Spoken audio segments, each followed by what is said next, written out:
Bonjour, je suis Simplice Nouboudem. Il me fait plaisir de vous présenter le projet Inclusion et équité numérique en recherche pour les étudiants, chercheurs et chercheurs originaires d'Afrique subsaharienne et des Caraïbes de l'Université Laval. Ce projet a été présenté dans le cadre du programme pilote des champions et championnes de l'équité, diversité, inclusion et accessibilité de l'Agence de recherche numérique du Canada pour le compte de l'année 2024-2025. Pourquoi ce projet? Il a été constaté que plusieurs étudiants et étudiantes originaires d'Afrique subsaharienne et des Caraïbes présentent plusieurs défis pour naviguer dans l'environnement de recherche numérique au Canada. Ceci dû aux lacunes résultant du manque d'infrastructures numériques dans leur pays d'origine, à l'accès limité aux ressources, outils et réseaux nécessaires au développement de leurs compétences, ce qui peut avoir des impacts sur la qualité de leurs travaux, leur parcours académique ainsi que professionnel. Comme solution, nous proposons un programme de formation en gestion des données et de mentorat par les pairs dans le but d'améliorer l'accès aux infrastructures numériques et aux ressources académiques, de renforcer les compétences en gestion des données, de promouvoir une culture de collaboration scientifique diversifiée et durable et enfin d'améliorer la qualité des travaux de recherche. Pour tirer pleinement profit de la formation reçue par Open Life Science et l'appliquer dans ce projet, tout d'abord, nous avons effectué une auto-évaluation initiale des principes de sciences ouvertes dans le projet, ce qui a permis de révéler une implication et une participation active de la communauté, ainsi que la contextualisation du projet par un sondage initial pour identifier les besoins spécifiques en matière de gestion des données numériques, afin d'aligner le contenu des formations avec les attentes de la communauté. Ensuite, une réflexion critique de l'intégration des concepts appris permettait d'ajuster continuellement le projet à différentes étapes.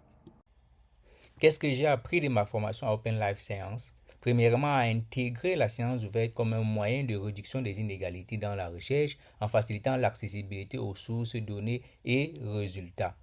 Également de valorisation des communautés sous-représentées, de promotion d'une recherche plus collaborative, représentative et reproductive. Deuxièmement, à effectuer une bonne gestion des communautés grâce à l'adoption d'un langage inclusif, la reconnaissance et la valorisation de la contribution de chaque membre.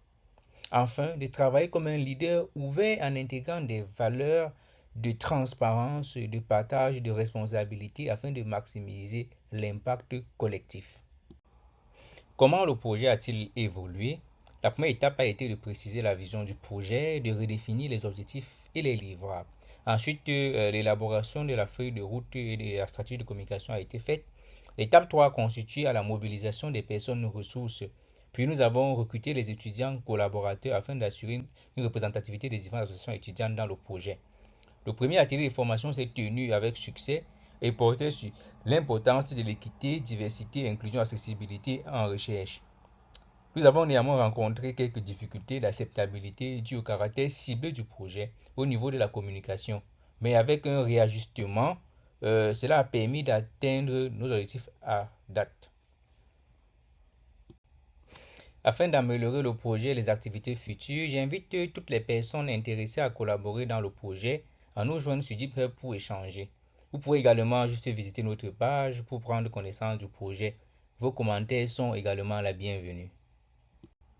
Les prochaines étapes du projet consisteront dans un premier temps à finaliser la prochaine séance de formation, de faire l'activité de réseautage prévue pour le mois de février, de faire le sondage de fin de formation pour documenter les résultats.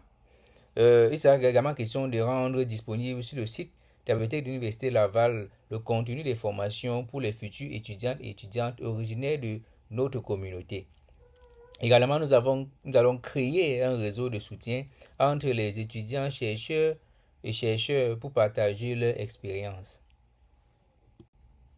J'adresse mes remerciements à Amédée Gogovo, mon mentor académique, à mon mentor OLS Lessa Churo Fabrice, à toute l'équipe OLS pour leur accompagnement. Je remercie également tous les participants et participants ainsi que les conférenciers et conférencières qui ont contribué activement à la réussite de ce projet. Aux membres de mon équipe, Alex et Clotilde, et je remercie particulièrement l'Alliance de recherche numérique du Canada qui finance ce projet et l'accompagnement de la bibliothèque.